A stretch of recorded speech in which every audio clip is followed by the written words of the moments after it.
In 2024, one of the main things that changed about me was that I really got into music. During this year of me finding so many cool artists and bands that I love, and bringing my main playlist up to a whopping 239 songs, and listening to over 24,000 minutes of music throughout the year, one artist in particular stood out to me, that being Cavetown. For those watching who may not know the Cavetown lore, Cavetown, aka Robbie Skinner, is a trans man from Cambridge, England, who's been writing music ever since he was a teen in the 2010s, but he didn't sign a record label until 2020, and then he broke away from the record label in 2024. He has 7 studio albums that I will be covering. However, for the true OG Cavetown fans, sorry, but I will not be covering anything from Cavetown offline. Only the stuff from the main Cavetown artist on Spotify, and also I will only be talking about songs from albums. Those 7 albums I mentioned are Cavetown, 160416, Lemon Boy, Animal Kingdom, Sleepyhead, Man's Best Friend, and Worm Food. But to make up for it, I do want to note some of the songs that don't qualify for this list that are worth mentioning. Let Them Know They're On Your Mind off of the Little Vice EP is literally my favorite song of all time and would have won this easily. As for the other Little Vice songs, Alone probably would have made top 5, Obvious is pretty solid and probably would have made top 25, then Glacier Meadow, more like Glacier Meadow, and lastly, Back of the Moon would have been put at the bottom of this list. No joke, that song is worse than the already terrible song that I consider to be the worst. Home probably would have gone about top 10 on this list, while This Is Home is worse in pretty much every way possible. Fight me in the comments if you want, I don't care. Songs I like in 2025 is At the Time of Making This Video, his most recent release, and is also one of the most mid things that Cavetown has ever released, in my opinion, but it has I'm Low on Gas and You Need a Jacket, which is one of the best Cavetown songs ever made. Last but certainly not least, Magic 8 Ball is a good song. In terms of other songs not being covered, nothing from Live at Hoxton Hall, of course, and also I won't be putting Intermission or For You on this list, since I don't classify either of them as actual songs. And the last rule in terms of songs that won't be here is that I obviously won't include the non-Cavetown songs off of Animal Kingdom, only the 5 Cavetown songs. Lastly, I just need you to remember that this is all my opinion, and what I value in music is probably pretty different than you. And also, to any die-hard Cavetown fans, there are actually some Cavetown songs that I actively dislike or even hate, and given how different everyone's opinions are, I may absolutely slander one of your favorite Cavetown songs that brought you through the toughest of times. And I apologize for that, but if you can't come to the terms with the fact that my favorite music artist has songs that I think are bad, cope and seethe. Onto the ranking. Oh, and by the way, the rating scale will be on a 1 to 10 format, 1 out of 10 being this is awful and I hate listening to it, and 10 out of 10 being this is literally perfection in music. And there will be 66 songs in total to cover, so what's the worst Cavetown song? Let's find out.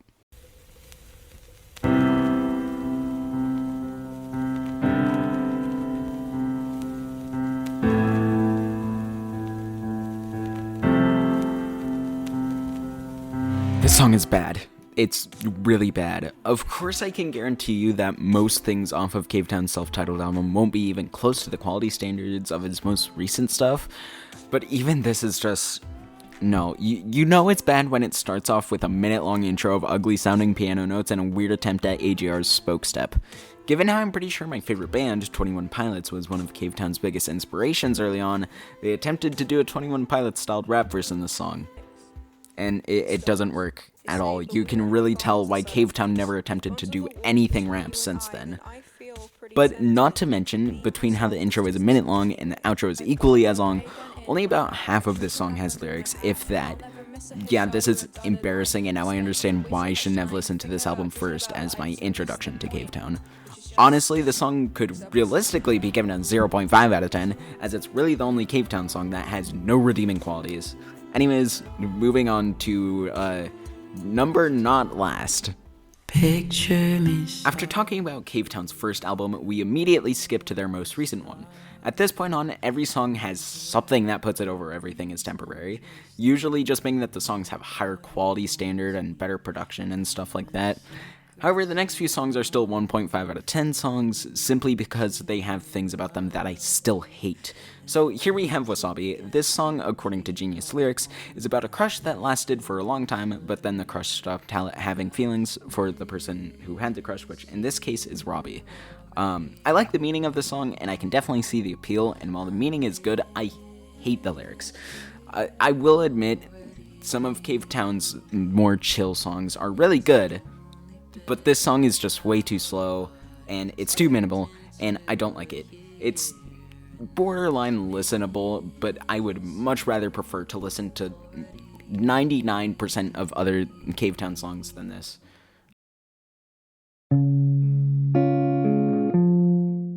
This is one of 2 songs on this ranking that are covers of other songs. I actually didn't know this was a cover until someone pointed it out to me.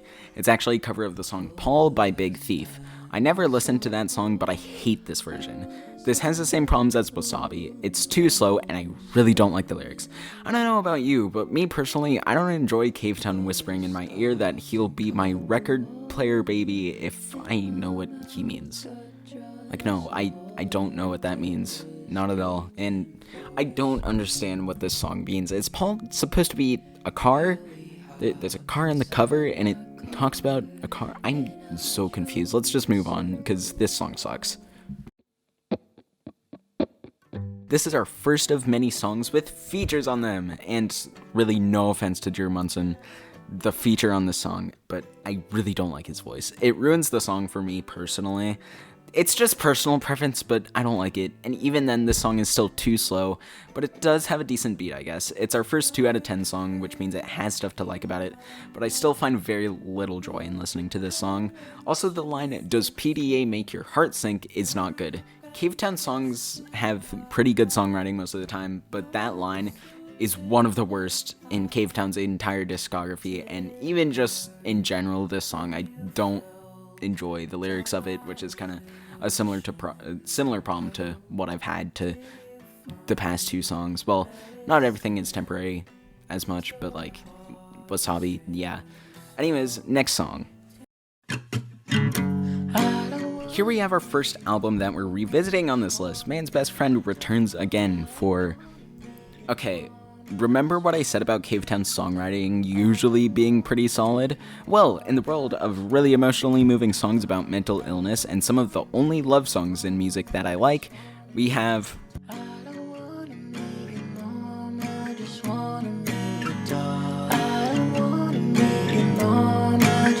Yeah, this song's really bad lyrically. The same album has songs about self-harm and abusive relationships, and then we have a song about Robbie wanting to play with someone's dog because their mom doesn't like him? Yeah, this sure is one of the songs of all time. Not to mention it has a really weird auto-tune effect over it, but with all of that, this song is still catchy and charming. Occasionally I find myself singing to myself, "I don't wanna meet your mom, I just wanna meet your dog," casually, so yeah, this song isn't the worst thing ever, but it's pretty close to it. So it seems like Man's Best Friend doesn't have the greatest track record so far, but neither does Self-Titled, because returning to this, we have a song that, it at least sounds okay. At least it's not Everything Is Temporary, but it's still pretty bad. It makes me fall asleep. This song, it's really boring. And while it's not as bad as Everything Is Temporary, it still has a similar issue with there being too much instrumental and not enough lyrics, which is honestly a big issue with Cavetown's first couple albums, which is something that you'll notice as this ranking goes on. But the lyrics are at least here, and the song sounds okay, but it's not something I'd enjoy listening to most of the time. The one verse in the middle of the song is pretty okay, but then it just repeats the same 2 lines for the last minute. I don't have much to say about this song, it's just not very good. But again, it's not Everything Is Temporary. Anyways, going back to Worm Food now, we have the first of many very dark and sad songs about mental illness. What it's specifically about is unknown. There's multiple interpretations of it, varying from depression to addiction to self-harm, or maybe a combination of the 3. Anyways, this song has potential. I can give it that. These lyrics do a good job of being sad and serious, and the song does have a decent sound to it. However, it is way too repetitive and really short at the same time, because the end is just "I swear to God" repeated over and over again, and the verses that aren't just that are very short, so I feel like this song could do a bit more with its concept to make it more interesting. And if it did that, it would definitely go way higher in the ranking. But with how it is, it's just a slow, sad song about the struggles of mental illness.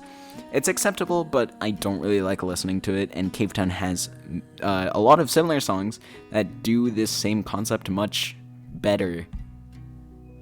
See what I did there? I know, I'm so funny. So taking a complete 180, this is a nice little song. It's literally just a song that Cavetown wrote about two birds building a nest together because he had creative block and felt like writing this, which I respect that.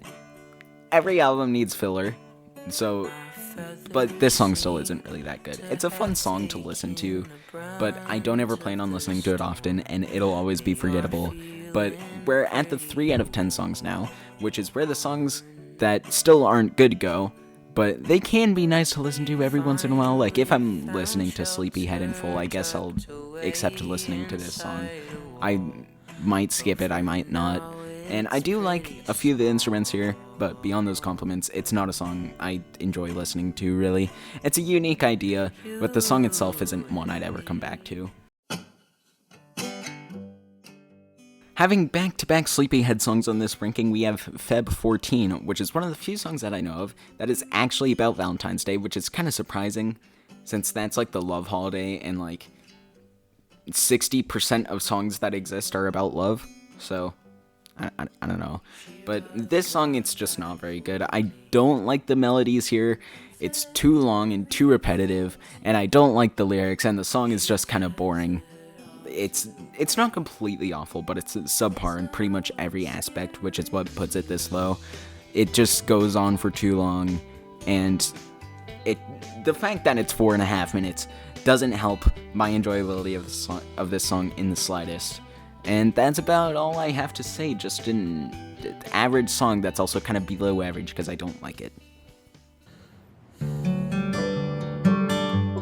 Next on the list is a song dedicated to Robbie's cat, Juno. Honestly, a song about a pet sounds silly, and it kind of is. I mean, look at I Want to Meet Your Dog. But this isn't a song about just some random person's dog. This is a song about Cavetown's dog. It's like writing a song dedicated to the girlfriend, wife, husband, whatever. It's like that, except it's a pet, and I respect that. This song, it's pretty heartwarming, it's pretty charming, and the song, despite being about an animal, it actually does take itself seriously. I mean, a pet can mean just as much, if not more to someone, than a friend or a family member, and this song shows that. I don't really like this song, but there are parts of it I like. Specifically, I do like that weird electronic distorted voice thing at the very end of the song. But similarly to Feb 14, it's just another song that I don't really enjoy much, but it does have some likable aspects to it. And now we finally have our first song off of the 160416 album. And you think that means a good thing. You think that means that this album is probably gonna be one of my favorites. And spoiler, you're wrong. This whole album is very mid, but it doesn't have any particularly bad songs, so I guess I can give it that. The whole first half of this song is just too slow and too boring. And then the second half is just the line, "You know it's so irrational," repeated over and over. The song sounds good. I will give this entire album that. Sonically, I really like it, especially the instrumentation. Some of the instrumentals here are some of the best in Cavetown's whole discography, but I'm getting ahead of myself. This song specifically, the instrumentation is good, and I don't completely hate listening to it, but it's just so repetitive. It's just the same thing repeated over and over at the end, and the instrumentation is really all this song has going for it. Overall, I really don't like it. After hitting up 160416 for the first time, we've now seen at least one song off of every album, with Lemon Boy being our last album to look at. Taking Care of Things is a song basically about how some people are less fortunate than others and that you should be grateful for what you have, which is different from a lot of other Cavetown songs, but it's okay, it's alright, I guess. I don't love anything about the song.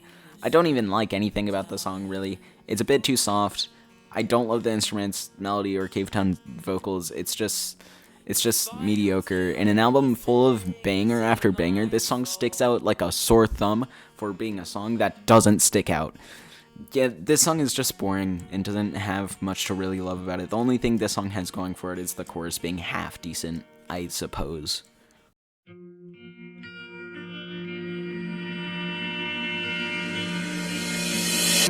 Paying another visit to Self-Titled, we have Banana Bread. First off, this song is nearly 5 minutes. That could be a good thing if the entire first 1 minute and 48 seconds wasn't just instrumental. Why is it like this? From there, it's just another love song. The melody is repetitive, but at least the writing is decent, and it's a nice little song, and even though the instrumental is repetitive, it's alright. This song isn't very hateable, just not very likable. It's just your standard 3.5 out of 10 song. It's not very good. It doesn't have much going for it, but it's not particularly awful. We've now moved on to the 4 out of 10 songs with Emergency Frog Situation! Now, this is a song that I used to despise, and as for why, I'll get to that soon. Now, this is obviously one of Cavetown's favorite songs. You can tell about how it was a single, got a high-effort music video, and is often used in promotional or side content. But that's for a reason. That reason being that this is a song dedicated to Cavetown's girlfriend. Yeah, so you know how Cavetown had a song on this album dedicated to his cat? He also has one dedicated to his girlfriend. And I know that Cavetown has several love songs in his discography, but this is one of the very few, if not the only song, that is specifically known to be dedicated to Robbie's girlfriend. So that's pretty nice. However, the reason this song used to be my least favorite Cavetown song is because of the lyrics. I hate the lyrics. I know they mean a lot to Robbie. They're sweet, it's endearing, but I hate them. They always have made me strangely uncomfortable for some reason. Lines like "kiss me better all night long" and "I'm gonna tell you you're pretty till it makes me sick" it makes me feel sick. So thanks, Robbie, you achieved your goal. However, despite that, this song has several redeeming factors that bring it up to a 4 out of 10. Now, with the 4 out of 10 songs, they're still more negative than positive, but they tend to have things that I say I like about them. And while I typically won't go out of my way to listen to them, I won't be upset to listen to it if I'm listening to the album in full or something. And I do really like the instrumental here, actually. The guitar sounds nice, the percussion is cool, and I do really like some of the rhythms here and the overall beat of the song. And like a majority of songs off of Worm Food, Cavetown's vocals are also really solid on this song. I will say, I didn't talk about any of the live stuff in this, but Cavetown's vocals on this song live when I went to the concert were particularly really good and really impressive. But despite that, with these compliments, I think it's easy to tell how much the lyrics drag it down, because this song still end up pretty low on the ranking. So now we're in a bit of a weird phase in the rankings. The 160416 album is definitely Cavetown's most forgettable record in my opinion, and half the songs are ones where I can't even remember what happens in them until I listen to them. I did listen to these songs as I was writing each song segment, but I do not remember anything about the song as I am talking about it, because I wrote the script several months ago, as at the time of doing this voiceover. But anyways, there's just several songs on this album that are really forgettable and kind of very mid as well. And starting that trend is Calpol. And what is there to say about this song? I mean, it's a song. I can say that much. It's not bad. Some of the instrumentation is nice. The song just comes and goes. It's nice, but it doesn't hold my attention for long until the end part. See, I don't mean to break the fourth wall, but what end part am I talking about here? I'm not gonna know until I go and listen to it again, and I'm not just gonna listen to it during the voiceover. But the instrumentation is good. I can give it that much, but aside from that, it's just another song that kind of just exists.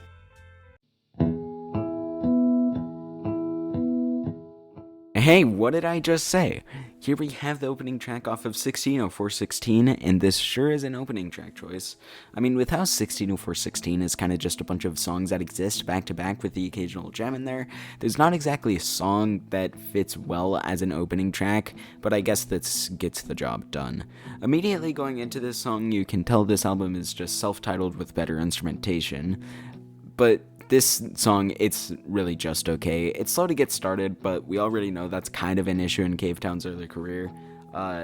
Yeah, I really don't know what else to say about this song. Let's just move on to one that's a bit more interesting to talk about. Taking a break from the 1604-16 marathon, we take a trip back to Sleepyhead.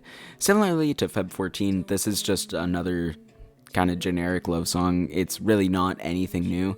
This song starts off not very good, but I like it when about a third of the way through the song, it changes up a bit, adds some more percussion, and the classic Cavetown voice filter makes an appearance, and then at that point in the song, I start to get a bit more into it. It's still not incredible, but I can vibe to it. It's decent, but far from the first Cavetown love song I'd choose to listen to. Don't worry, the really good ones will come eventually. Alright, break's over. Back to 1604-16. Similarly to other songs on the album, the instrumentation here on So Much is really good. The percussion and the guitar combine in a fantastic way that I really love. Definitely one of my favorite instrumentals on the album. And honestly, probably pretty high up there in terms of Cavetown's entire discography in terms of instrumentals. Oh, and by the way, if you couldn't tell, we've reached the songs in the 5 out of 10 range. There aren't too many of these, but this is just kind of the very mid songs that I don't feel too positively about, but not too negatively. But if I'm saying that this song has such a good instrumental, why is it only 5 out of 10? Well, that's because it has the same exact repetition problem that Irrational has. It's literally just repeating the same line over and over again at one point. And it kind of does the same thing to Irrational, where there's a big chorus at the end where it's just repeating the same line, but it has really heavy rocky instrumental sort of. And now that I think about it, this song is eerily similar to that one. But this one I just like a lot better, even if it is only 5 out of 10. And in that end section that I talked about, it takes a good instrumental and makes it even better. So it's a pretty good way to end the song. This one basically does what some songs off of Lemon Boy do, but it doesn't do it quite as well with the whole climactic finale thing, in my opinion. Man, we're already at the 4th best song off of Self-Titled, and it's only a 5 out of 10. This sure is a first album by Cavetown. Really, the only reason this one is better than the other bland love songs on the album we have seen is that the instrumentation is just a lot better, in my opinion. The weird synths used here sound nice, and I love the drums here. The emphasis on the heavy kick drum sounds really cool. But this song has the same issue as all the other ones. This song is 3.5 minutes long, and there are a total of 10 lines in the lyrics. So yeah, a name like Untitled V2 really fits this nothing burger of a song. Alright, I promise this is the last song in the range of mid-forgettable 1604-16 songs. Okay, can someone please tell me what is it with old Cavetown songs and having under 20 lyrics in a 3-minute song? I know I keep bringing it up. I know I keep mentioning it, but it's a very strange trend that I don't really understand.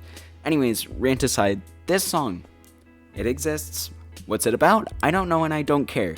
This is one of the most forgettable songs on this album. I literally, as I was writing the script, I forgot what I was supposed to be writing about. It sounds good overall, but this song is extremely forgettable. And I want to mention, the one thing this song has going for it, that makes it somewhat memorable, is that this is one of 2 songs off of 1604-16 that has an instrumental part that sounds eerily similar to songs off of the following album, Lemon Boy. In this case, the guitar riff that's played near the end sounds a lot like the chorus to Lemon Boy.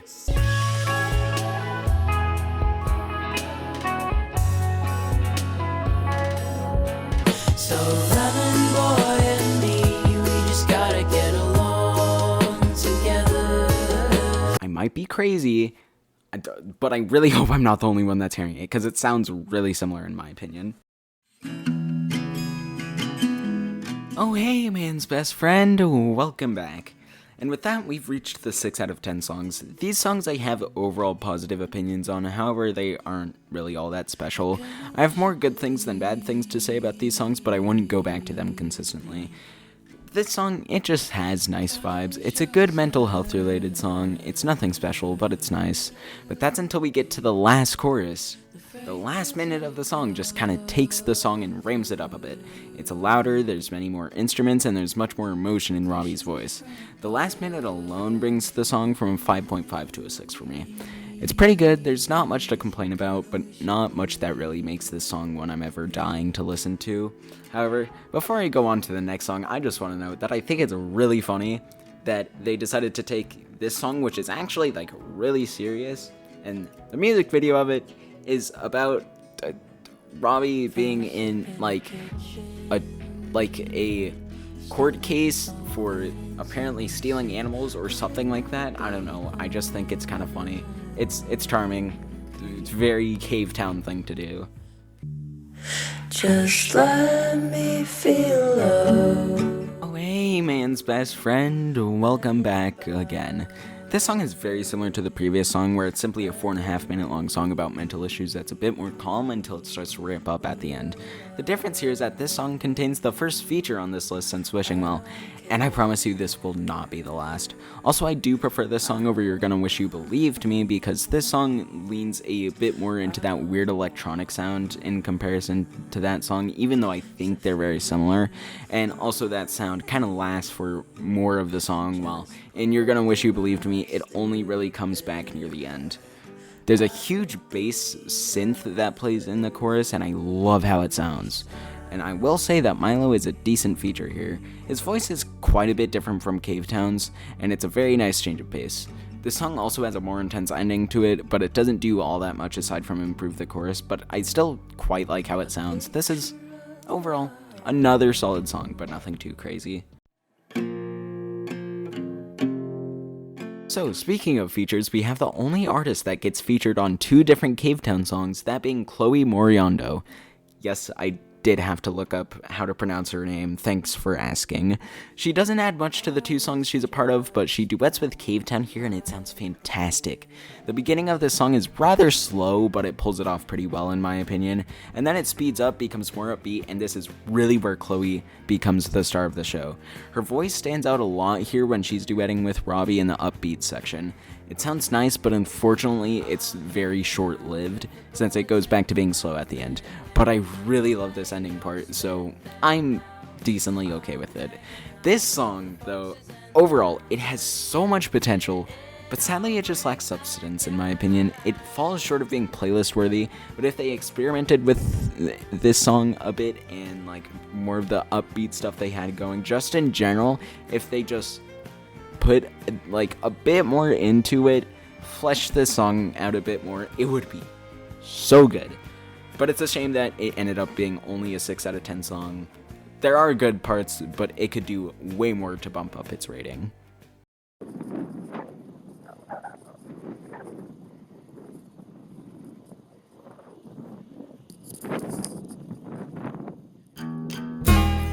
Alright, it's been 12 songs since our first song off of Lemon Boy that we covered, but we finally have reached the second worst song on this album, which is still a 6 out of 10 song.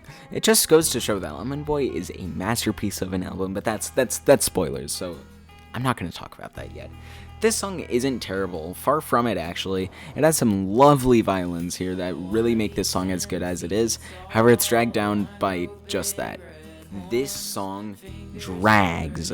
It's 4.5 minutes, and throughout most of the song, it doesn't really do anything new. It's nice, it's good, I enjoy listening to it, but it just doesn't stand out in the slightest in comparison to the other songs off this album. I mean, it feels like throughout the course of this quite long song, in fact, I think it is one of, if not the longest song on this album, yet I feel like it just doesn't change up a whole lot. The melodies are very similar. There's not good progression. I like songs with progression, and you'll see that later, but this just, it doesn't do that, and for that reason, I just really never get the urge to listen to this song. Like, if I'm listening to this album, I'm obviously not going to skip this song, but it's still, like, it's still kind of a letdown in my opinion, but I'm yapping too much. Let's just move on to the next song.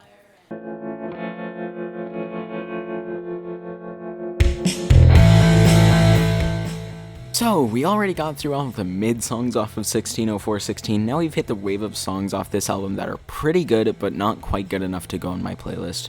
Which, by the way, in order for a song to go into my playlist, it has to be 8 out of 10 or above, in my opinion. And we're at the 7 out of 10 songs. Or, not quite yet. I actually lied to you. Get pranked. We'll get to that point eventually, though. Trust me. Anyways, this song immediately is a big switch up from the rest of Cavetown's discography, especially this album, since it goes for a really hard rock sound. It sounds pretty good, but I'm not sure if it fits that much for Cavetown. There are other songs like Let Them Know They're On Your Mind and Deviltown that do this sort of sound way better.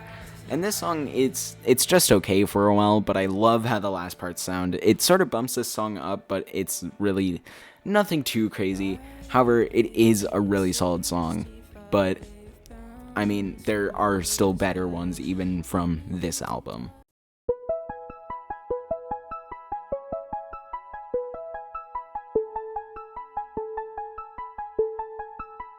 It's been quite some time since we've talked about worm food, but alongside 160416, we'll be soon seeing a lot of songs off of this album in this ranking.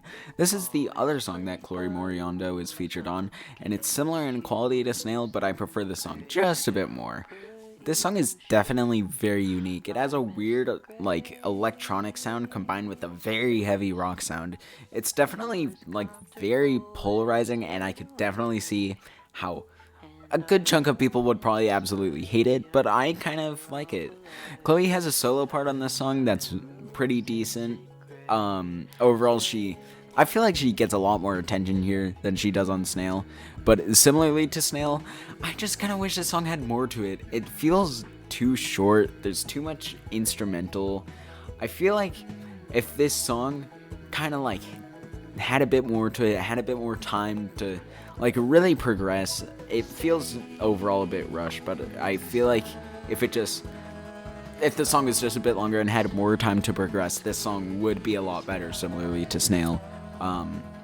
Because this song, it's not even 3 minutes long, but the stuff that we do get, it's good enough to put it at a 6.5 out of 10. But that being said, we're still only at 41st place. We're not even halfway through this, and I just want to note that it goes to show how consistent Cavetown's discography is for the most part, that we aren't even halfway through, and we're already like getting into songs that I quite enjoy, which is pretty cool in my opinion. Wow, this song is dark. Okay, Cavetown does songs about mental health fantastically. He pulls them off really well, and I quite like a lot of the ones that he has. There's a catalog of some pretty heavy ones, the saddest of which is coming up actually pretty soon on the ranking, but this one definitely sort of fits that bill. It's definitely part of that group of like the pretty dark songs about mental health, because when you're hearing "But Everything Feels Better on the Edge of a Knife," in the first 20 seconds of the song, you know shit's about to go down. I just enjoy everything about how this song is done. I don't love this song. It's not, obviously, it's only a 6.5 out of 10, but everything that it does pretty decently. The instrumentation is pretty minimalist. There's only some guitar in there until we get like an instrumental part near the end that like puts in some drums and maybe a bit of piano in there, and that's good, but it really pays attention to the vocals and the lyrics, which I think is really important because the lyrics on this song are really good and the vocals are pretty solid too. One of Cavetown's better vocal performances in my opinion, but this is just like another decent song that doesn't really do much to stand out, but what it does do is pretty good in my opinion.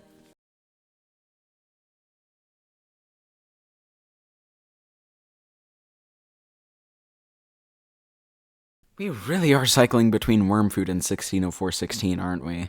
Well, this song is a nice little callback to This Is Home. They add a whole new verse to it that I really love, but we'll get into that later. We've hit the halfway point of 160416 songs, this being the 6th best on the album in my opinion, but we won't be hitting the end of the album for quite some time. So, this song, the first half is okay, but there's not really a whole lot to it. Like, it's just, eh. But then, in the second half, they add an entire new verse to This Is Home that could sort of be seen as almost an extension to it in a way. They just call back to it by just kind of making like almost a rap sounding verse that kind of has the same format and melody and everything as This Is Home. And I think it's really cool to see on this album.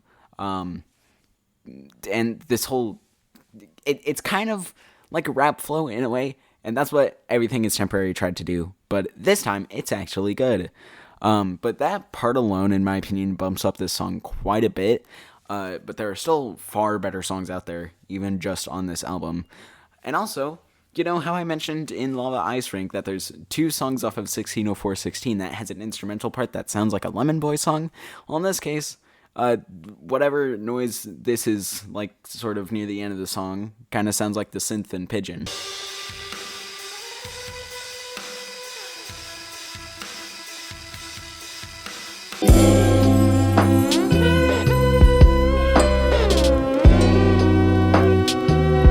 Again, similarly to the Lava Ice Rink and Lemon Boy comparison, I might just be going insane, but I feel like the melody here and the instrument being used are both very similar here.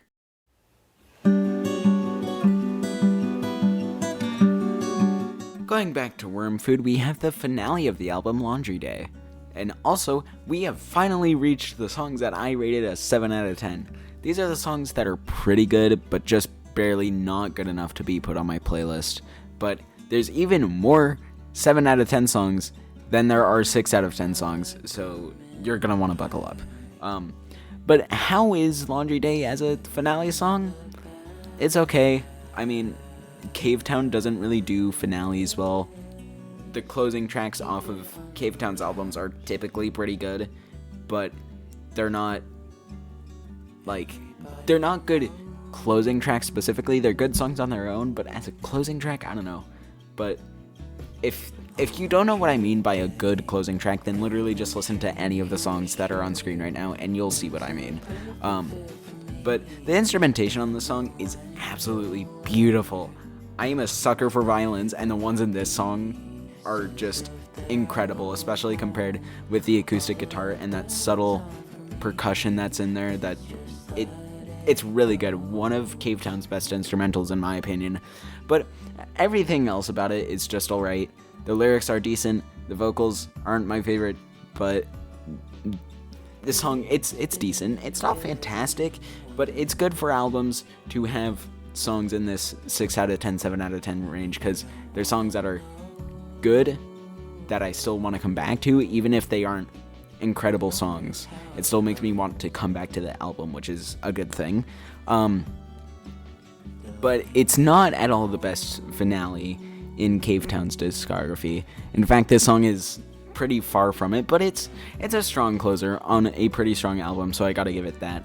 But it is only the 7th best song on the album, so is it really a strong closer? I don't know, you tell me.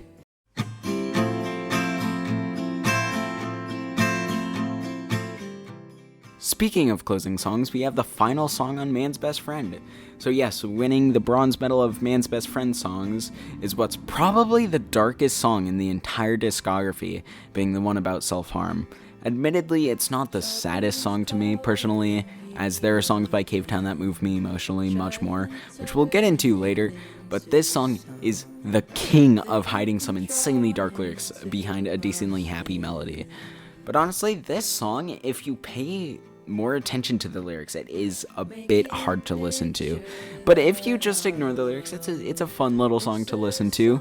But I've never really had to go through some of the experiences talked about in this song. Thankfully, I haven't had to deal with like really bad depression or anything like that. But to someone that has, I cannot imagine how listening to this song would feel for someone. But overall about this song, I don't have much to say aside from it being pretty decent. It's good, but for me it's just like it's not one of my favorites, but it's pretty solid. And I do actually want to touch on the songwriting being immaculate on this song. Specifically, the ending part. There's the majority of the song is pretty upbeat, which for the lyrical content, it's not too fitting. But then near the end, it sort of ends with the sharpener, aka the tool being used for self-harm, being broken in two by the user, and then the whole mood decreases and it gets very emotional at the end. It's a fantastic way to end the song, and this is something that I really like in music that is done perfectly here, where the song progresses in a way that is really fitting for the song, and it sort of makes you think. But this song, it's just not one I resonate with, and it's also not one that I really love the sound of, so it's written really well. Objectively, this is a masterpiece, but for me, it's not one of my favorites, but it's still pretty good. I'm not going to downplay that. It's still a 7 out of 10 song, but yeah, it's not even the best song on this album. There's better songs, but this one's pretty good.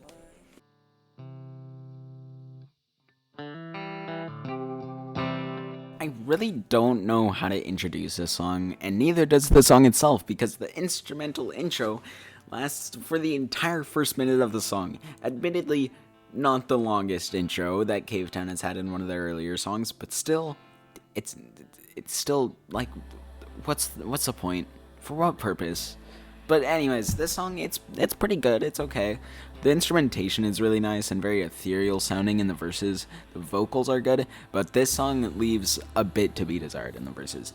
But the chorus in this song absolutely hits. The tambourine sounds great. I love how Robbie projects their vocals here. If only how the chorus sounded was spread out throughout the rest of the song, because the verses and stuff, they're good, but the chorus really steals the show here. But as of now, the chorus just brings the song up to a 7 out of 10, and that's where it will stay.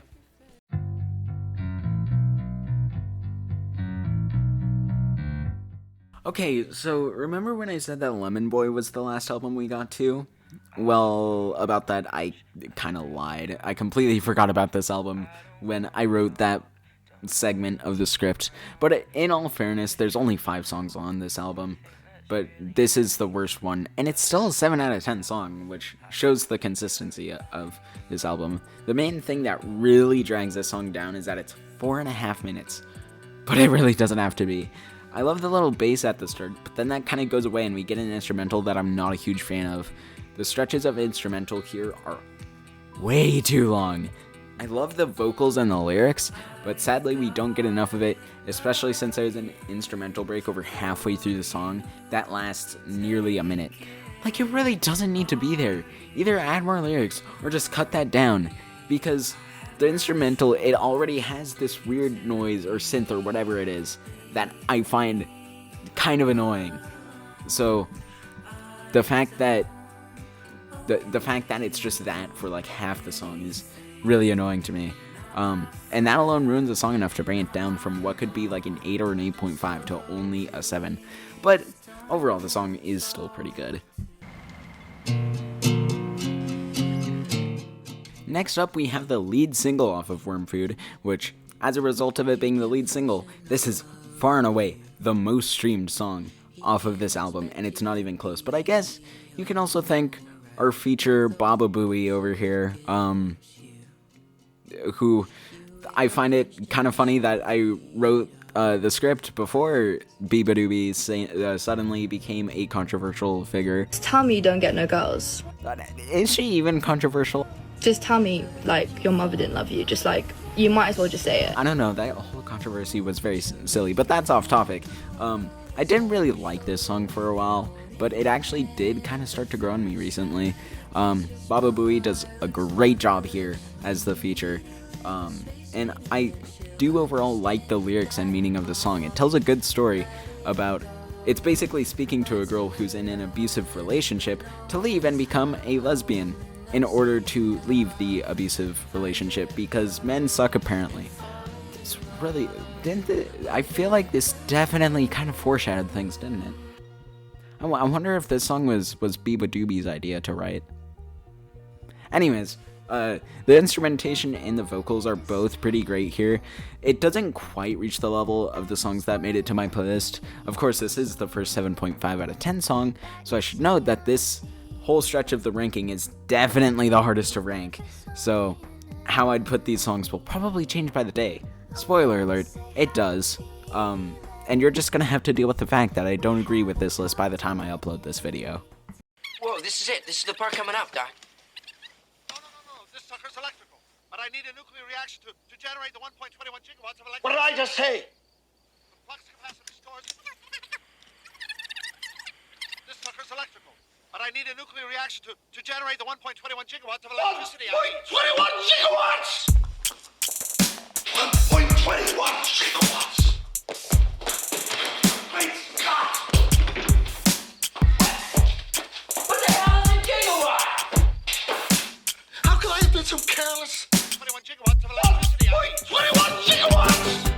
And with that, we've reached the top half of Cavetown songs. Yeah, that's right. The median of this ranking is 7.5 out of 10, which is very good. That's like pretty damn good for a discography of 66 songs, if I do say so myself.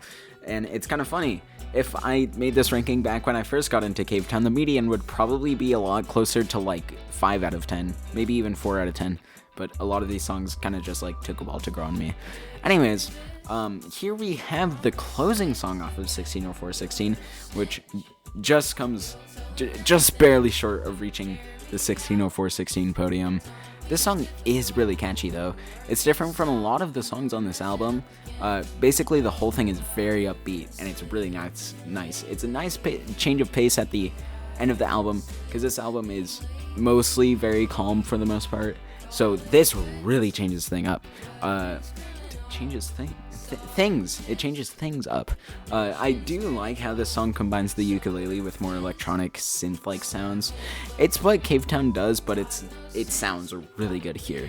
Really, the only thing holding this song back from being an 8 out of 10 or higher, it's the same issues that bring down the rest of the songs on this album for me.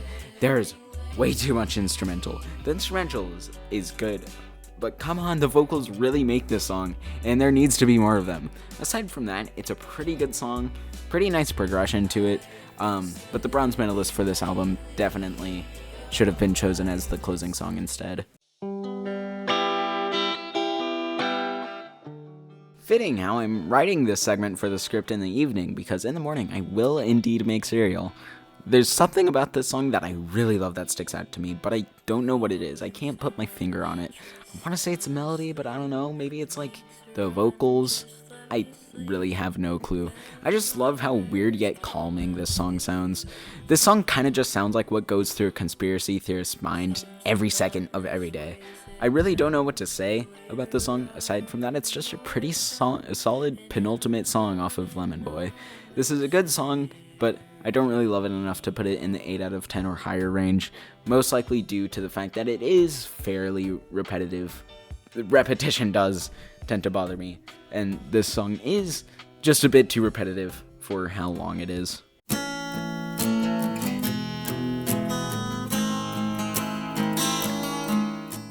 Going for back-to-back Lemon Boy songs, this one's also a bit of an oddball. It has a weird vibe and sound that's different from the rest of the album, but I really love it. The whole song is basically just about paranoia, and I really like it. Everything from the weird distorted guitar to the vocals to the lyrics, it's all really good. So why is it not any higher? Like, it's not even in the top 30. And what's holding it back?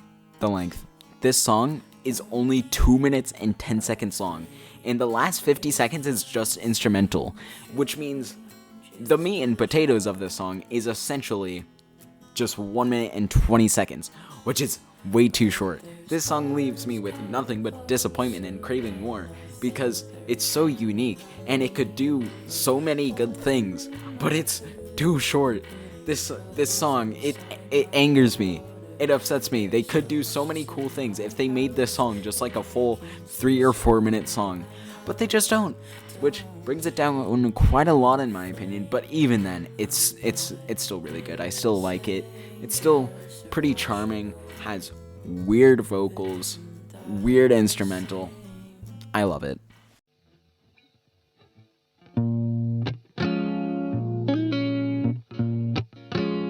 Here we have our second and final cover on this list, Self-Control. This is a song originally made by Frank Ocean, and admittedly, I've never listened to this song. I've never even listened to Frank Ocean before. I probably should, given how this year in 2025 I'm trying to branch out my music taste a bit more, but I don't know, I just haven't been interested in, and with this song, I'm going off on a tangent, but with this song being a soul song, it's not something that Cavetown does. It's not a sound you'd ever expect him to do, but he pulls it off perfectly. I really wish that Robbie experimented with this sound a bit more and just overall different stuff aside from what he's used to, because this sounds incredible. His vocals are perfect for this as well as Think. He hits the high and low notes perfectly here, and it's an amazing showcase of his vocal range, because I feel like one of the things that people tend to complain about a lot when I show them Cavetown is that his vocals, he doesn't project them enough, and I can agree with that. His vocals aren't his strong suit, but he has shown on songs like this that he can do a lot with his vocals, but he just chooses not to for some reason. But the first minute and a half or so of this song, they aren't anything crazy. In fact, I don't really like it that much. And I should mention that when I first made this ranking a long time ago, I thought this song was a 2 out of 10 song. That's how much it grew on me. But like I said, the beginning of the song, it's not very good, and I don't really like it. But then when the self-control line, it said the title of the song, that's crazy. When that line happens, that's when things start to pick up. The vocals sound incredible in that part. And then it chills out, and then, oh my god, that guitar solo is so good. The beat becomes so infectious here, and it's near perfection. The rest of the song is a nice vibe, but with how I made just one part sound like a 10 out of 10 song, you'd think it'd be enough to rank higher on this list, but no. Unfortunately, I think this one just barely misses out, as aside from the one part, the rest of the song is rather unimpressive, which brings it down, unfortunately. But don't worry, we're almost at the 8 out of 10 songs. Now this should have been the closer on 160416. Move away, slipping lately. This song is 5 minutes long, therefore it must be the last song. That's definitely how this works. This song has a similar thing, a similar sort of, I don't know, I'd like it in a similar way to Nostalgia in My Bedroom, where the chorus just absolutely carries this song. Except this time the chorus is actually longer, slightly better, and the verses are better too alongside that. But aside from those things, there's not much to say. The chorus is just really good, but overall it's a really solid song that's deserving of the bronze medal of 160416. However, it's still just barely not enough to reach the 8 out of 10 zone. This one's for my best friend.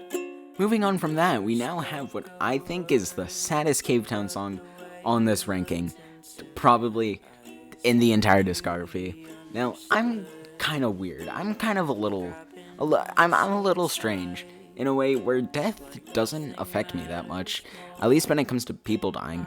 Most of the time, I don't really get all too sad about it. For some reason, I don't know why, but when an animal or a pet dies, man, it hits. I cry. I don't know why that's how I feel, but look at this puppy. This puppy will probably die 10 or so years from this photo being taken.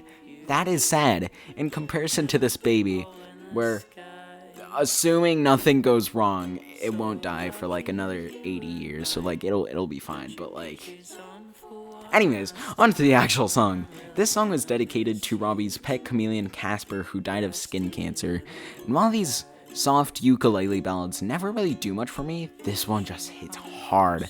I don't cry at songs or movies or games or anything. I usually don't, but this song definitely makes me feel sad. Not to mention that this song is actually catchy. Why does a song, a sad song about a pet's death, have such a catchy melody? I don't know. That was Cavetown's choice, not mine. And with how a song written by a chameleon is depressing, I can't bear to imagine if his cat Juno died during Robbie's career and there was a song about it, that would be absolutely soul-crushing, I'm willing to bet, if it's anything like this song. Anyways, moving on to something hopefully a bit more lighthearted.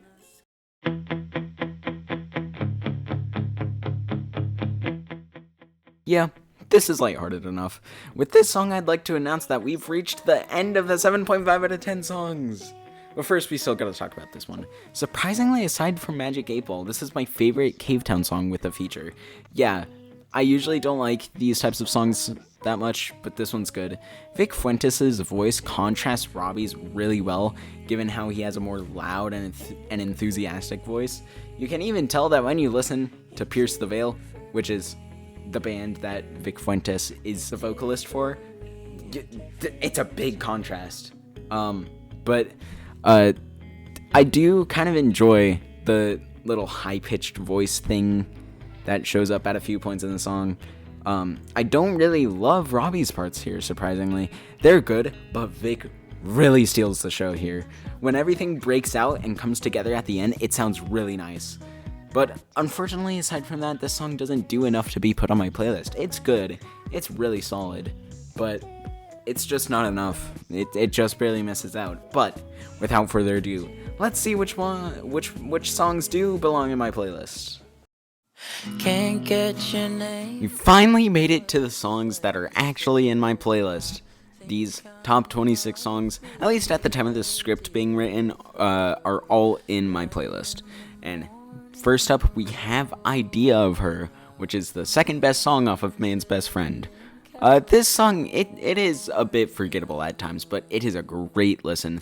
It's really the perfect song to play on repeat if you're crushing on someone. I would know from experience. It's a simple, slow song, but the vocal performance and the somber instrumental both come together to make a nice chill song. It's not one I ever find myself really needing to listen to most of the time, but I'm not upset if it comes on my playlist at shuffle, which is pretty rare. Just a solid song with no real flaws, but it does get better. There are obviously 25 better songs in this. I don't think that this feels. And just like that, Man's Best Friend is the first album to be talked about in full already. It's really the only album with no incredible songs on it, even if the quality is overall good, barring a couple songs. Guilty is up there with Sharpener as one of the darkest songs in Cavetown's discography, being about an abusive relationship. I think it's interesting that Robbie has taken on this topic from two different perspectives, with Fall in Love with a Girl being from the perspective of what appears to be the friend of the one getting abused, and this one is from the perspective of the one getting abused. Some lyrics here hit really deep, and paired with that, the song sounds really good. When listening to it, you really feel like you're talking to a friend who is pleading for help, which definitely adds to the whole vibe of the song. Unfortunately, I didn't put this one higher for similar reasons to Idea of Her, those being that this song isn't one I'm going to choose to listen to all the time, and it is a bit forgettable, but it's still a great song, and it's deserving for the top spot on this album. We've made it to the first song of the first album, Meteor Shower. It's been a while since we talked about Self-Titled, and this is a huge step up from Untitled V2, which was in 48th, and that was the last song we talked about on this album. This is one of Robbie's more popular songs, and it's a good one, especially considering that it is technically the first song in Cavetown's discography, if we don't talk about... Well, technically, This Is Home is first, but if we're talking about albums, this is the first one. This is one of those songs that initially hooked me in to really enjoying Cavetown, and it definitely deserves to have that spot. I absolutely love the really celestial and ethereal vibes this one has going for it. This is the type of song you can just close your eyes and lay back while listening to. It perfects calming songs, basically. Even though there are some better ones, but this one's definitely up there. Now, with this and two other songs left to go that are even better than this from Self-Titled, what are the first four songs I ranked from this album's excuses? Because those songs are really bad, but there's also three really good ones that absolutely blow away the rest of the songs, and then we just have the four that are just not good in the slightest, in my opinion. And now it's time to talk about one of only two songs off of 160416 that made my playlist. This one being Snake and the Prairie Dogs. This song doesn't have much going for it. There's not much I have to say about it, but it's overall solid. It has a very weird, almost wavy sound to it. It's honestly very unique, especially with all the electronic synthy sounds in comparison to a lot of the more acoustic stuff on this album. No guitar in a Cavetown song is a little bit strange because there's no guitar in this one, but also there are some other songs that are mainly synth based, but still, it's a pretty unique and very strange song, but it honestly works pretty well. It's just a simple song, kind of nice to vibe to. There's not really a whole lot to say here, but trust me, the best song off of this album is really good. Unfortunately, this one will have to stick to a silver medal in terms of this album. It really never stood a chance.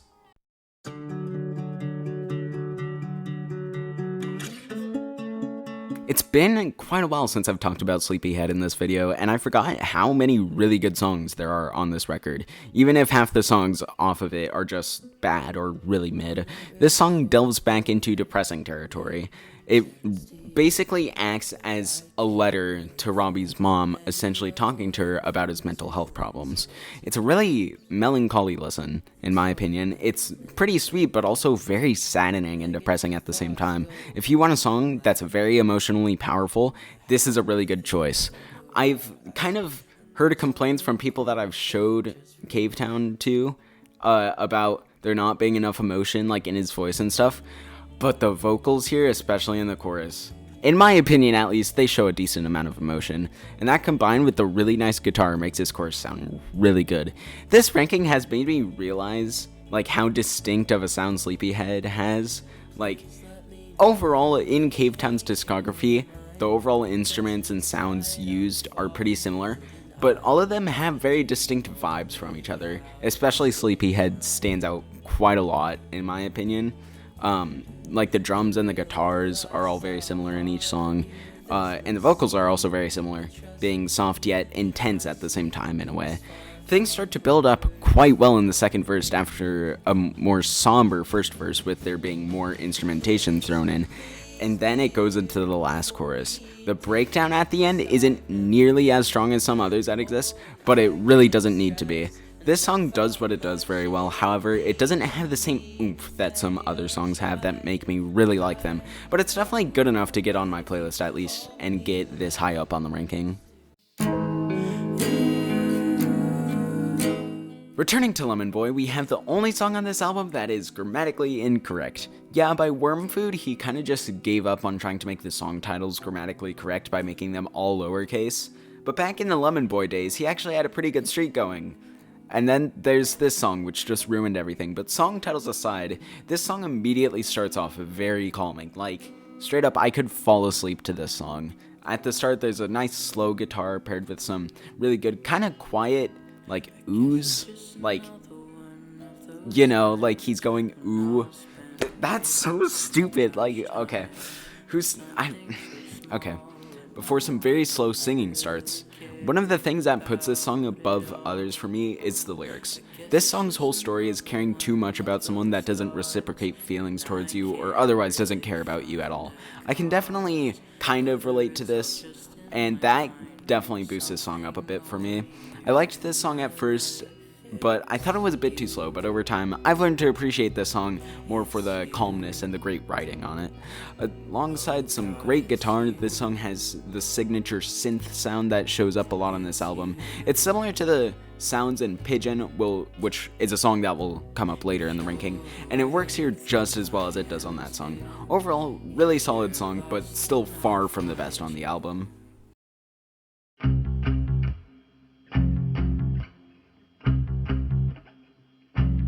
Feeling sick of myself.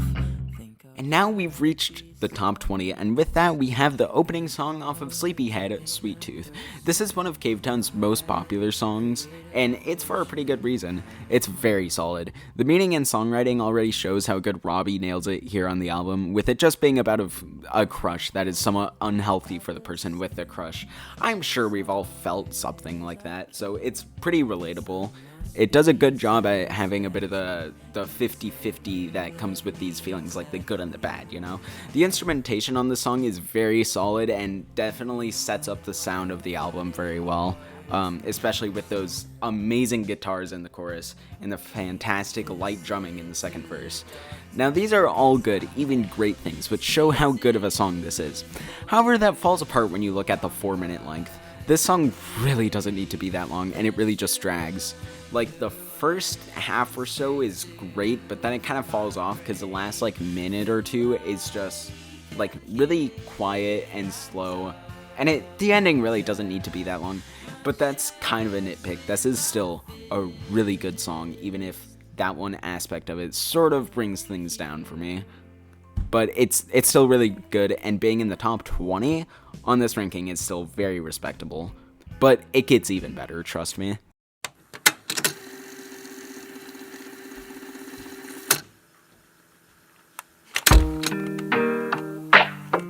We've bumped up the song quality just a bit more. Now the songs I will be talking about will be considered an 8.5 out of 10. Sorta similar to the 8 out of 10 songs, but like slightly better, if that makes sense. Right after talking about the opener on Sleepyhead, we're now talking about the final song on Sleepyhead, that being Empty Bed. Cavetown has never done great when it comes to picking good final song choices, but this is the only reasonable final song for this album. It's on the shorter side, but a final song doesn't have to be 5 minutes, even though some 5-minute like closing tracks can be absolutely amazing.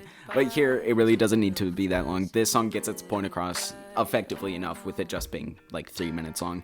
It starts very calming, yet slightly eerie with like a weird door creaking sound, and it sort of keeps that vibe for the entire first verse and the first chorus. But the second verse come in and everything is kind of just emphasized slightly more. I love how the first two verses play hand in hand here. It starts off with him being 8 years old and having to leave their pet, so they ask the neighbors to sort of take care of it. Then in the second verse, he's 13 years old and he attempts to go socialize, but based off the lyrics, it appears that he instead gets depression or anxiety and nearly commits suicide, to then get administered into a mental hospital and get prescribed antidepressants that are seemingly ineffective. Then it ends with him talking to someone and how he's worried for their health and safety for reasons that are presumably mental health related, and that they need to take care of themselves because Robbie knows what it's like to go down that path. It's fantastic storytelling and songwriting. I don't think that songwriting is really Cavetown's strong suit, but when it's done good, it is done really good, and I really like how it's done here.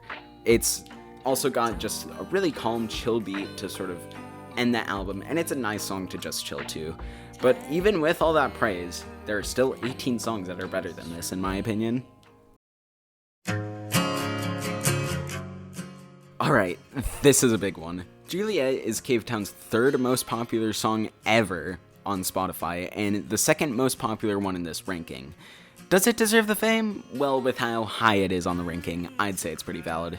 There are lots of better songs, of course, but this one being like a pretty big song for Cavetown isn't really an issue with me. There are lots of artists where all their most popular songs tend to be really mid, but Cavetown is one where the popular songs are popular for a good reason.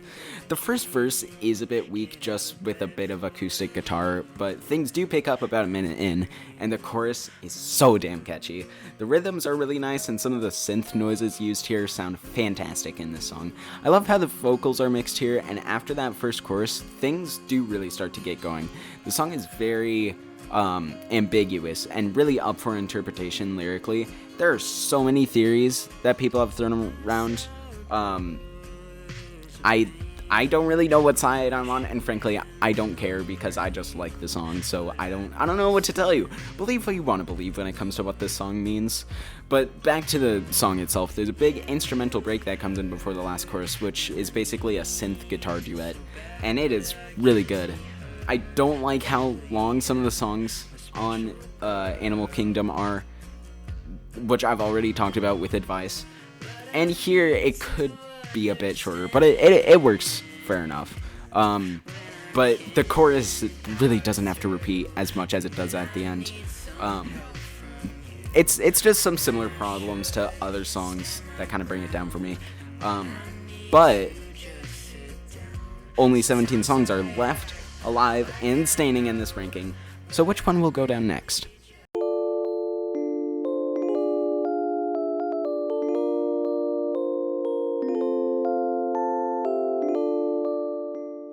Well, I guess this song isn't alive anymore. We've narrowed it down to one self-titled album song, which I think you can guess which one it is. But for now, let's talk about this underrated gem.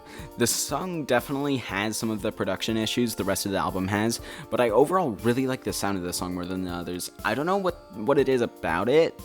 First off, there's actually an adequate amount of lyrics. We don't have the issue of there being like 10 lyrics in a 3-minute song. And for a song of this length, I think it does a good job, and I quite like the sound of it, actually. It's got a very dark and demented sort of sound to it that I think isn't done in a whole lot of other Cavetown songs, but it's pulled off really well here. Especially when the bridge comes in about halfway through the song, it all just starts quiet and just build, and I love how it's done, especially with how it pays off in the end, with everything culminating into a final just whirlwind of sounds at the end. It's really good, and I really like it. Like, it shouldn't be this good, but I just love it. Actually, you know what? This song isn't good enough. Not good enough for first anyways, but who's next? And here we have another pretty big one on this ranking. This is the third most popular song here, just behind Juliet. Also, if I remember correctly, this song got pretty big on TikTok around the time it came out. It's actually pretty funny because I remember back then, I used to hear this song's chorus playing in the background of TikToks with cute animals in them, and I never even bothered to figure out the song or who it was by. Now the person who created it is my favorite music artist. It all comes full circle, like, crazy that happened, you know? This song has a pretty nice groove to it. It's really catchy and has a great message about toxic masculinity. Wait, hold on, why is this song 5.5 minutes long? Oh, it's because the entire last minute and a half is just the chorus repeating? Oh great, another one of those songs. The same issue that Juliet had. It's a shame because this song has so much potential and it could have been higher on the list because the entire first 3 minutes or so is good. And then they just ruined it by the end by making it, like, way longer than it needs to be. Well, at least I can say with confidence that everything leading up to that is really good.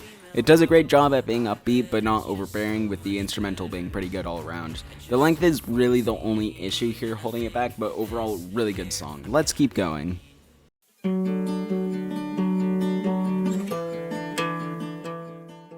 Next is the song that Robbie has said themselves is their favorite song off of Lemon Boy, that being Green. God, this one is so sad. This song is basically just a breakup song, but with a more bittersweet tone. Rather than the whole I'm so sad and you're a bitch sort of tone, it makes it sort of a bit more like, basically in the song, he's talking about how he understands what he did wrong and why his partner left, and he's truly, like, happy for them and wants this person to, like, live their best life and everything, and it just really adds to the heartbreak of it. It's like something about it, I don't know why, it just makes me so sad, even though it is kind of happy in a way. But I don't know, it's really good. I really like the way it's written, although the trap beat is a bit weird. It's a bit weird of a choice, but it kind of does make it a bit goofy and not quite as sad, but aside from that, it's really good. Like I said, the writing is really good, beautifully sad in just the perfect way that really tugs at your heartstrings. The singing is good, the instrumentation is good aside from the trap beat, and I really love the way this song builds. And despite being about Lemon Boy and Lime Girl over here, the music video is even more tragic than the song somehow. I'm not even kidding. This music video almost made me cry. Like, I don't know why, okay? I don't cry very easily, but listen, these citrus fruits here, they're just so heartbreaking. But that aside, this is just a really fantastic sad song, but it's not the highest of the sad ones on the list.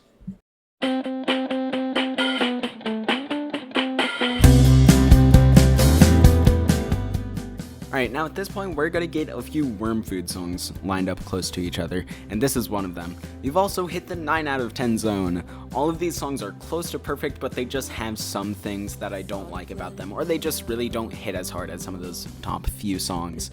I don't have much to say about this song, aside from it's a great song that I think is probably about anxiety. I mean, that's what it pretty obviously sounds like, but maybe I'm wrong. I didn't do my research. I just go based off of, like, my interpretation, because there really is no true interpretation unless, you know, Cavetown himself, like, actually says what it's about, but, like, artists don't do that.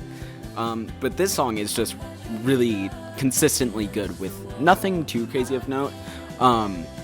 But the vocals here are really the highlight. I really love the vocals. Some of his best, honestly, in his entire discography.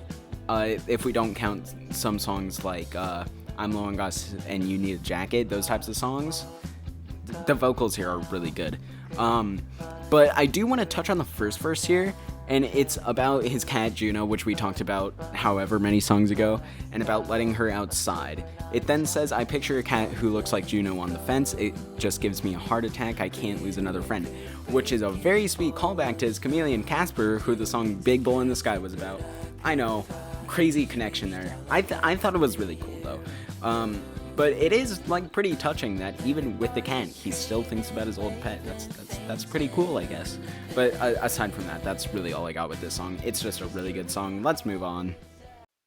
I'm trying to forgive myself for things I didn't do, for words I didn't. Right after Heart Attack, we now have the third best worm food song, which is 1994. This song is really interchangeable to Heart Attack. Like, the one I prefer, it basically changes every day, because both of these songs are very similarly very good. And I even, like, sort of, like, always linked them in my mind. I don't know why exactly, I just do. But this is basically the song that I listen to when I'm in a bad mood. It's basically just a song about kind of just being angry at the world, which is, I feel like, a pretty relatable topic. Everyone has those days. But if I'm coming home from a bad day, this is always the first thing I go to. Not to mention, with the relatable theme, the instrumental is also really good here. The guitar solo near the end is fantastic, and holy crap, hearing that guitar solo at the end live, I know I've mentioned the Sing Cavetown live thing a couple times, but I haven't, like, really delved into it. But this song, it sounded amazing. And that final burst of energy leads into a slow and soft ending that really wraps up the song nicely. You could almost connect it to Sharpener in that way, where it's like there's just a big bombastic like moment. Well, I wouldn't say bombastic, but there's a big moment that essentially causes a whole shift in the mood of the song, which I find pretty neat. But this is definitely a really good song, and it definitely deserved to be one of the 3 singles on the Worm Food album. Definitely the best of the singles in my opinion, with the other 2 being Frog and Fall in Love with the Girl. Both of those we already talked about. I'll figure out tonight what it is I need to do. And now we have Telescope, which wins the award of the second best Sleepyhead song. And this song is just, it's absolutely magical. It's tough to tell what this song is about, but I don't really care. It might be a love song. I really don't care, or I don't know, and I don't care. This song just is really good. Everything from the violin playing throughout the song to the calming vocals and the guitar, and that ending, it just hits. Like, have you seen that one picture that's like the song being good, and then the part that makes you feel like you're like on an astral journey or whatever? I'll put up the picture in editing, but that's what this feels like. It's just absolutely enchanting, and I love it. The song is short, but it is sure a sweet treat, even more sweet than Sweet Tooth. This is just a perfect song to choose if you want a more chill Cavetown song to relax to, but it just doesn't make the top 10, and it's not even the best song on this album.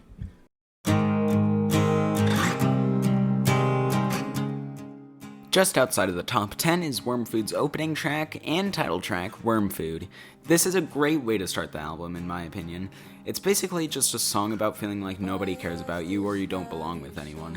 This song has such a weird, dark tone to it. Like, the whole thing just sounds evil, which is a really interesting vibe for an opener, but I really love it. You think it kind of sets the tone of the album, but it really doesn't, because the next few songs coming after this are much more happy sounding and lighthearted until near the end it starts getting sad again. But something that isn't really typically done, especially with Cavetown, is having an opener like this that is just like not at all positive. Like, you have songs like Idea of Her, Sweet Tooth, Lemon Boy.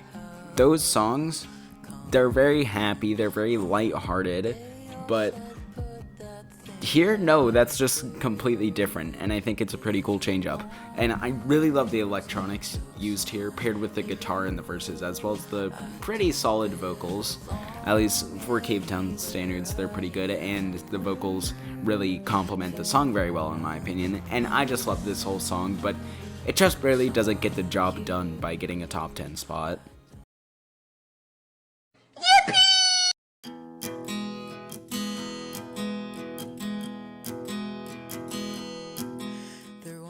And here we are, the 10 best Cavetown songs, and we've also hit the songs that I rated a 9.5 out of 10.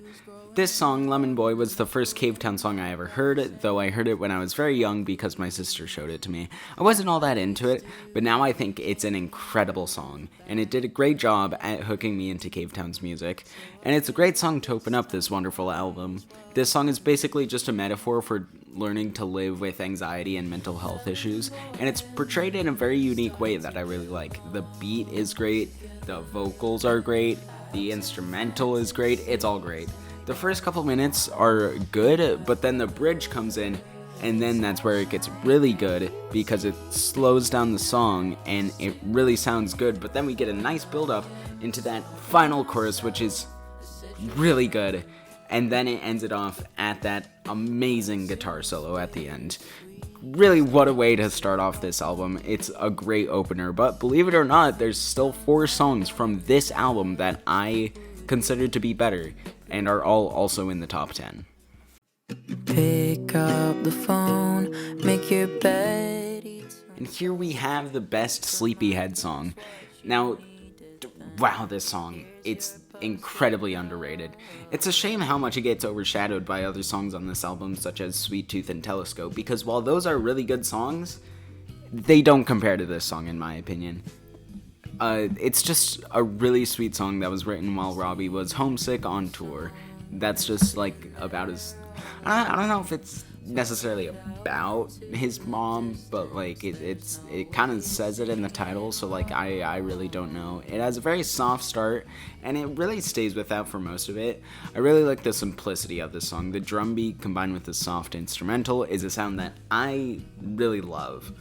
And then as we near the end of the song, we get one final chorus.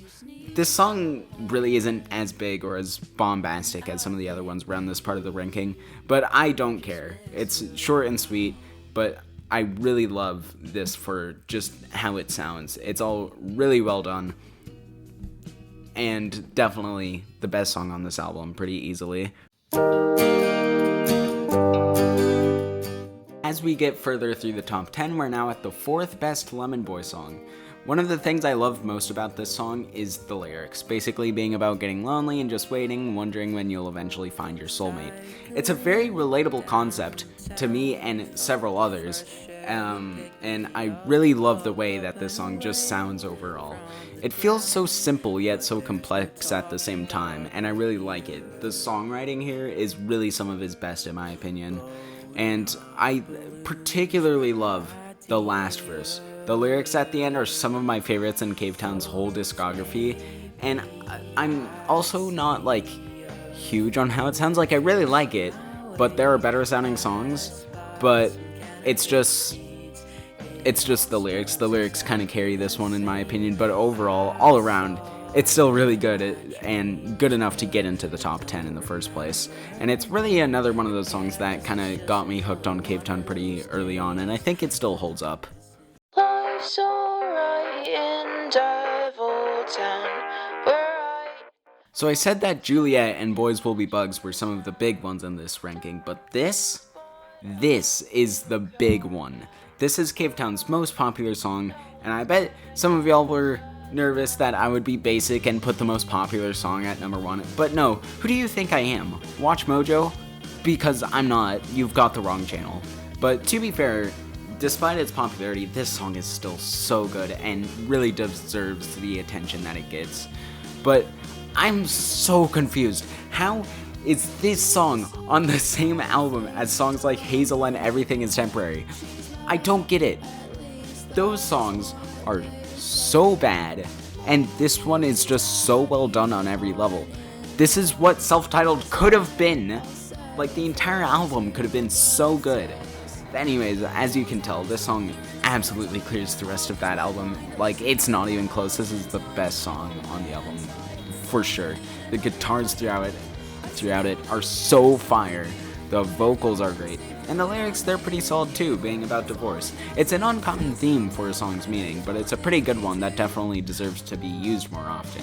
The percussion, the pace of the song, it's all so catchy and is one of the several reasons why Cavetown could and should, and kind of does do more rock stuff very well. You know, I wonder, maybe the next album will be a full rock album. Like, just a full rock album from Cavetown. If that happens someday, that would be absolutely awesome. circling around the kitchen.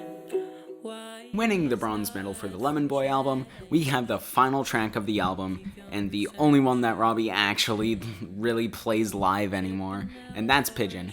Though I really don't blame him. The guitar solo that they have live it's just absolutely mind-blowing. But, like, at the same time, I would love it if this song got re-recorded with the guitar that they currently have that they do for this song live, but I can only dream. But this song, despite being the closer on this album, is actually one of the shorter songs on the album and in his discography, which makes it a very strange choice in my opinion. But this song, it just accomplishes so much in just 2.5 minutes. I love the way the song builds, the way the vocals are sung so satisfyingly. If that's a word, I think it is. And after the first verse and the "Don't you want to give me time to write another song for you," leading into the uncanny and alien sounding synth, I absolutely love it. And the lyrics in the second verse might take the cake for my favorite single Cavetown verse lyrically. I don't know why, but just overall, like how that part is written, I just really like it. The ukulele in this song complements it very well too. It's short and sweet, very simple, but it really just gets so much done in that time frame, and it's absolutely lovely. I think this song, alongside Poison, definitely could have used an extension though. But for what it is, it's still one of Cavetown's best. But it's not quite perfect. I'm just a fool to keep on chasing. And immediately after talking about the third best Lemon Boy song, we talk about the second best, Fool. And also, here we've reached the final 5. These songs are all absolute perfection to me, and Robbie's best work. Again, quick shout out to Alone, let them know they're on your mind, and I'm Low on Gas and You Need a Jacket, because they definitely would have joined this prestigious group, but sadly, they don't qualify because they're not on albums. I'm sorry, I don't make the rules. If you don't like the way I did it, go complain in the comments. I really don't care. But this song, it's definitely one of Cavetown's more popular songs, and for good reason. It's not on the same level of popularity like Deviltown, Juliet, and This Is Home. No, it's not up there. But it's got more streams than a lot of other Cavetown songs, which I don't really know why, but it's probably just because it's such a great song. Lyrically, this song isn't very special, but I really love how it sounds.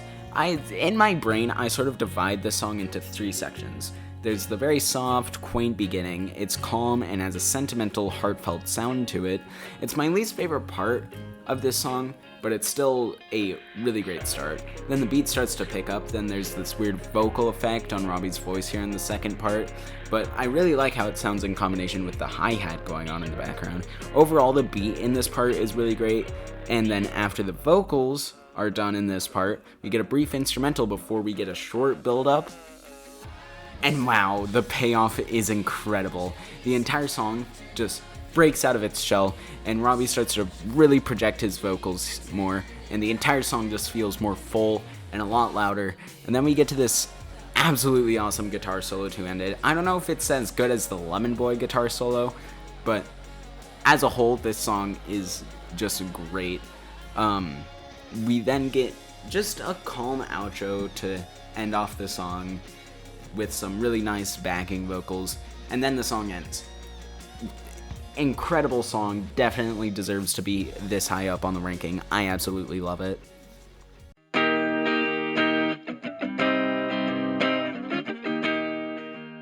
To knock out all of the top 3 Lemon Boy songs in a row, we have the 8th track on the album, 888. This is the best song on the album, and it's kind of a close competition. I could consider it Fool, but I think I'm happy with calling this the best song on this album, even if it's got really tough competition. Probably my favorite thing about this song is the unique time signature.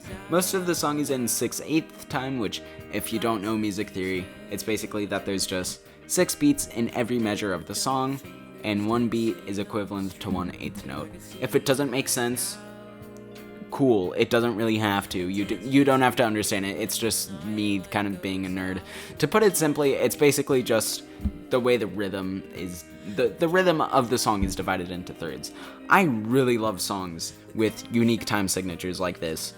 I really love the waltzy vibe that they have, and I don't know, it's just a unique sound that really sticks with me. I don't know why.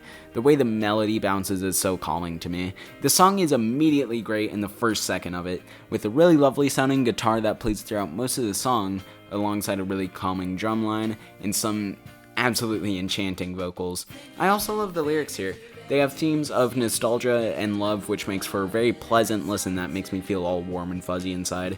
The entire first minute and a half of this song is in that 6/8 time signature I talked about, but it actually switches up briefly to be a 4/4 time signature for a bit of a more upbeat kind of chorus part, but it's not really a chorus, it's just another... It's just another verse, but it's more upbeat sounding, which it's a nice change of pace. It's probably my least favorite part of the song, but it still sounds really nice. I just prefer the calmer parts at the end of the song, which we end up going back to that 6/8 time, and at the end the melodies change and we get to my favorite part of the song, which repeats the same couple lines a few times, but I love how slowly it starts to build, only to then immediately fade out. This part is so catchy, and everything from the drums to the guitar to the vocals, they all have a very infectious sound. This song is just fantastic and definitely earns the crown for the best Lemon Boy song, but it just barely misses out on the overall podium.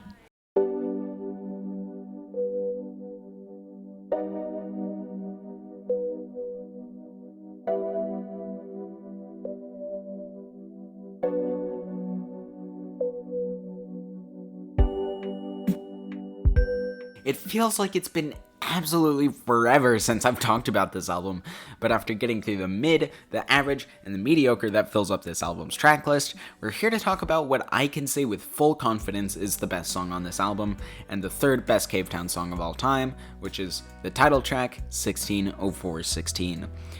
Jack's song. Specifically, it's Jack's song. Don't worry about it. It's Jack's song. But for the sake of ease, I'm gonna call this one 160416.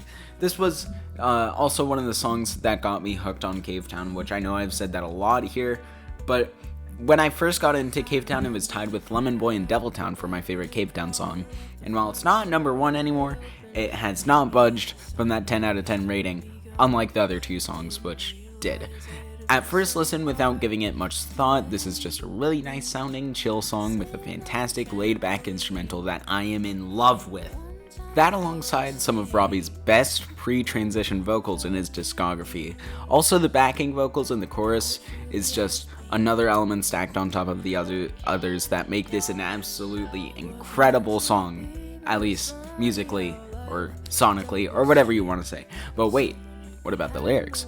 Well, when you look into it, this is a song about Robbie's childhood friend Jack, who died of leukemia. Such an amazing sounding instrumental combined with enchanting vocals, it's just made even better when you realize how sweet of a song this is. It's not a particularly sad song such as Big Bull in the Sky, which also deals with death, but it's more of a sentimental song that focuses on nostalgia and holding good memories. It's a sad song, for sure, but it's masterfully done in a way that makes it not so heart-wrenching and more easy to digest and enjoyable to just lay back and listen to. The line "becoming disconnected" really puts into The line "becoming disconnected" really puts into perspective how important every friend is that makes you want to live is one of my favorites in Cavetown's entire discography, and it exemplifies this idea of making memories and cherishing them instead of mourning over a lost friend. And as someone who has lost friends before simply due to drifting away from them or suddenly getting disconnected from them, I can resonate with this song even if it's not about death, but about someone moving away and not having a way to contact them. Those memories and the nostalgia really, it's really bittersweet, and I love how this song conveys that feeling. And with all that being said, there are still 2 songs that top it in my opinion, but that's not to undersell this song, because this song it's still just wonderful. It's still a great song. His best early work, I can definitely say that for sure. But let's move on, because there's only 2 songs left. And if you know Cavetown's discography like the back of your hand, you might have been able to guess which 2 songs are left. But which song is it that is just slightly worse?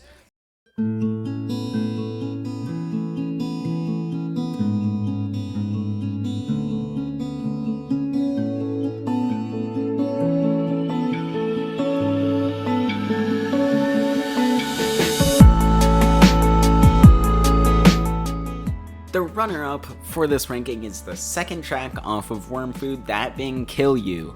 This track is extremely underrated in my opinion. For being just track 2, the song does not get the attention that it deserves. When I first listened to Worm Food, I got to this track and I was absolutely stunned. This song feels so different from the rest of their discography, with the whole song being so upbeat and having just such a wonderful vibe to it. The melodies, the beats, the instruments used, it all sounds great. And that makes me upset, because Robbie, he just neglects this one live. Because as far as I know, there is only one live recording of this song on YouTube that I could find, and it sounds even better live than it already does. I'm sorry, I'm just a little upset, okay? I'll be fine. I'll be fine. Anyways, this song has a much more electronic sound than Cavetown's other music, which I know Cavetown does electronics and synths all the time, but there's really only audible guitars here at the very beginning and the very end. This whole song, it's just a treat, and it's definitely the underdog of this ranking, I can say that for sure. For being the runner-up on this ranking, I really don't have much to say about it, aside from the fact that this song, all of the way everything about how it sounds, I am so deeply in love with that it got it this high, despite the songwriting being meh. But you know that number 2 is still good, but only one song can win. And again, if you've been keeping track, you already know what song it is, and really, what other song could it be aside from this one?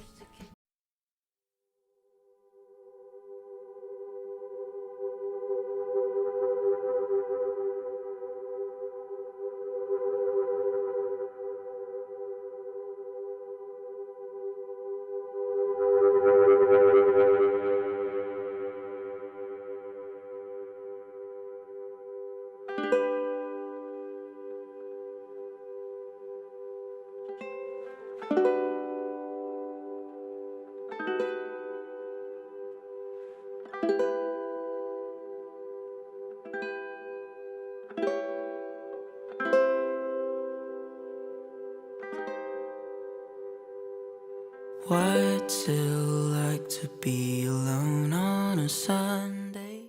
This song, man, it's beautiful. This is the longest song in this ranking. I'm pretty sure it is. I don't know, Boys Will Be Bugs might be longer, but like at this point I'm too lazy to check. But every second of this song, despite its length, is just perfect.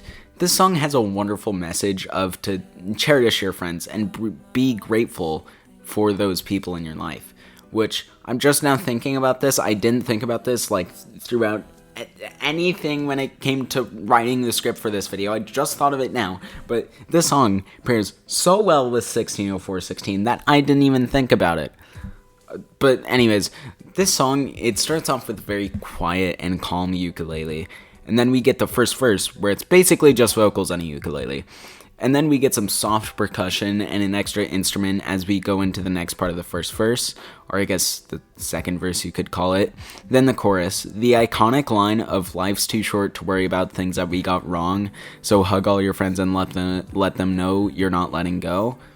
It's another one of my favorites in this ranking. In the first chorus, all of the instruments that were built up go completely silent, and it goes back to just vocals and a ukulele. But then with another flourish of life, the song picks back up, with the bass now more present in the song, and some more unique wind instrument sounds in the background. And we reach the best part of the song, the bridge. This is where the song really builds up and gets intense. The verse here, it's just absolutely immaculate. We get a more solid beat, and this part is just a symphony of instruments with some incredible vocals. Then the song goes back to square one as we sort of return to the same level of intensity as the beginning, which is no intensity essentially. The synths, the percussion, the vocals, the guitars, everything is here, and it all sounds fantastic. The last part is one last burst of intensity to end off this absolute masterpiece of a song, and then it ends. And wow, what an ending to this album. Wait, what do you mean it wasn't the last song?